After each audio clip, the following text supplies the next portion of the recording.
Hello everyone, this is Erik, the Asian movie enthusiast, and this is my review of The Ghost Station, a Korean horror movie from 2022 that has some Japanese connections. It was co-written by Koji Shiraishi, director of Noroi, etc., and Hiroshi Takahashi, screenwriter of Ring, and director of Sodom the Killer. And I'm a pretty huge fan of Shiraishi in particular, and I've covered a bunch of his movies in my Asian horror playlist. So I was a little bit excited to check out this film.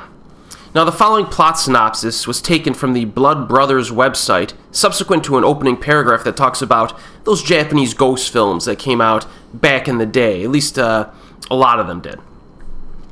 Now, like many of these ghostly curse films, The Ghost Station never hides from its tropes. Its narrative follows a young journalist, naturally, played by Kim Bo-ra, and she finds herself in a tight squeeze at work to deliver the next viral news sensation. In desperation, this leads her to start looking into a local suicide at an old Oksu station and a little ghostly girl, naturally, that is appearing there. With the help of a couple of friends who work at the station, she unravels a series of connected deaths, naturally, that may or may not stem from a curse on the station itself. Now, early on, Kim Bo-ra's character in this movie is accused of being a sensationalistic journalist. And my response would be, is that not all journalists nowadays? But a brief flashback shows that she may have simply made a mistake in her methods. In any case, her boss is definitely pressuring her to get that ad revenue. And so she mines her contact at the local train station, who gives her this tip about a reported suicide that seems to be more than meets the eye.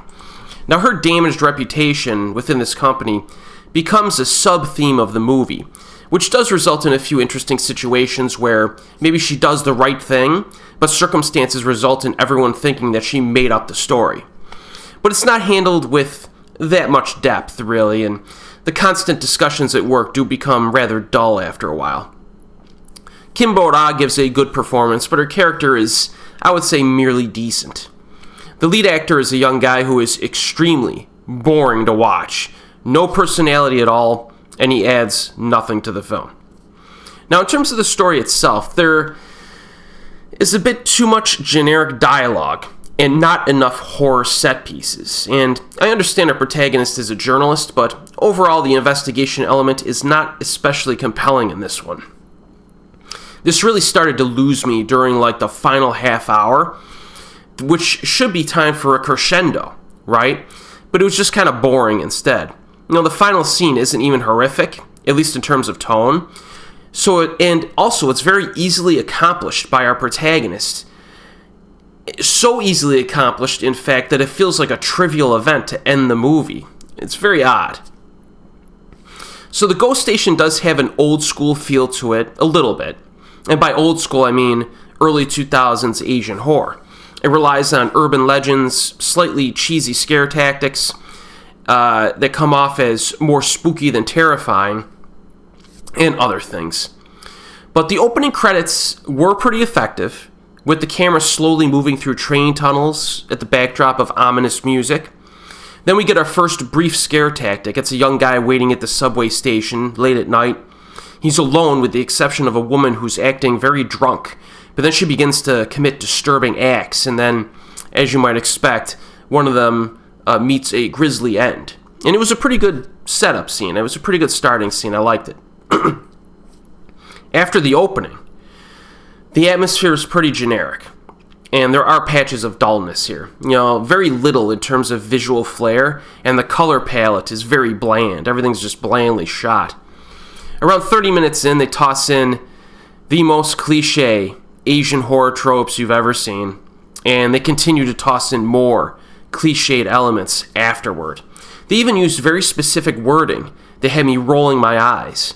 Now, don't get me wrong, I'm more than willing to revisit Grudges and Wells, but in a movie where nothing else stands out, you gotta give me something more creative than that, right? The scares are mostly short-lived, lacking in excitement. They're pretty run-of-the-mill, and not a lot of creativity here. We get a bunch of cheap jump scares involving ghost people with charred skin and white eyes. So there's really not a whole lot of positive things to say about this film. Also, it's 80 minutes long. This is an 80-minute long movie. 1 hour and 20 minutes. And it still feels longer than that. So this is like a film that you'll watch it. You won't think it's terrible because everything is just so kind of run-of-the-mill from start to finish. And you'll soon forget it after you're done watching it. I do not recommend this. But if you want to check it out for some reason, it is available streaming on YouTube. So I was hoping that, like, the involvement of Shiraishi in particular would elevate the creativity of the movie, but we got the exact opposite. So yeah, a disappointment. And as always, folks, I'll see you next time.